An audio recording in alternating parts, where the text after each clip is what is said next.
In this fourth and final example, notice this problem says solve for DE.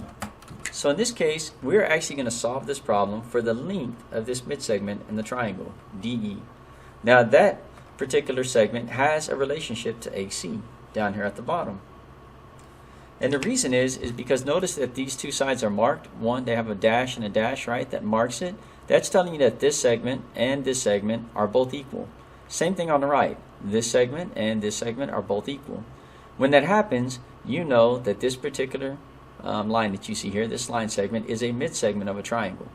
And it has a relationship with this at the bottom, which means that this one on top is basically half of this one on the bottom.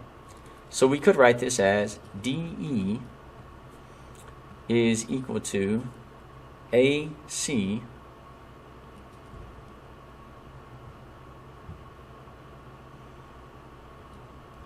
divided by 2. So with this in mind, we're going to go ahead and set up our equation right quick, and we're actually going to solve for the value of midsegment DE. Now the first thing I want to do is go ahead and create my equation. I'm going to start with DE, right, just like what we had here. DE is going to be x plus 2. And that's going to be equal to my AC value, so A to C is 3x minus 8 divided by 2. Now these should be equal to each other. So we're going to do this work here just so we can get x, and once we find x, we're going to use it to substitute in to x plus 2 so that we can get the length of DE. Now I notice here, right, I am dividing by 2, and to get rid of that division, I need to do the opposite of dividing 3x minus 8 by 2, which is multiplying 3x minus 8 by 2. If I multiply by 2 on the right side, I want to multiply by 2 on the left side.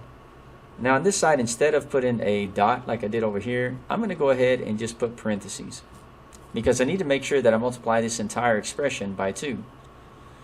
So notice over here, anytime we multiply by our denominator, we can just cross it out and it cancels, and we're left with just the numerator, 3x minus 8. And over here on the left side, we do have some math to do. So for instance, I have 2 times x, and anytime we have 2 times x, that's just going to leave me with 2x.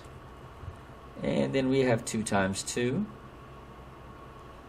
and 2 times 2 is going to be positive 4. Next, I want to move my constant value to the right, so I'm going to subtract 4 from both sides of this equation. That leaves me with 0 for my constant values over here, and negative 8 plus negative 4 is going to give me negative 12. And now I'm going to go ahead and I'm going to move the 3x over to the left. So that's a positive 3x. So to move it to the left, I want to subtract it. That leaves me with 0 x's on the right side. They cancel. And this subtract 3x on this side, and it's going to leave me with just negative 1x. Notice I didn't put a 1 in front of the x because I don't have to, because in math we know if we have an x, there's always an invisible 1 in front of it. So now I have negative x is equal to negative 12. Now we cannot have a negative x value, so I do need to go ahead and divide out that negative value. So divide by negative 1. And when I do so, a negative 1 divided by negative 1 gives you a positive 1 if you were to put it in a calculator, because a negative divided by a negative is a positive. And then negative 12 divided by negative 1 changes that to a positive 12. So what we've done now is we found that x is equal to 12. But that's not the final answer, because we have to now take this x value and substitute it in place of x right here so that we can get the length of DE. So remember that DE, that segment, is actually equal to x plus 2. So what I'm going to do is, I know what x is. We found x was 12, so we're going to replace x with the number 12. And I'm going to put it in parentheses because I'm replacing a variable with a number. And then plus 2. And if I were to put this in my calculator and calculate it, 12 plus 2 gives me 14. So therefore, segment DE is equal to 14.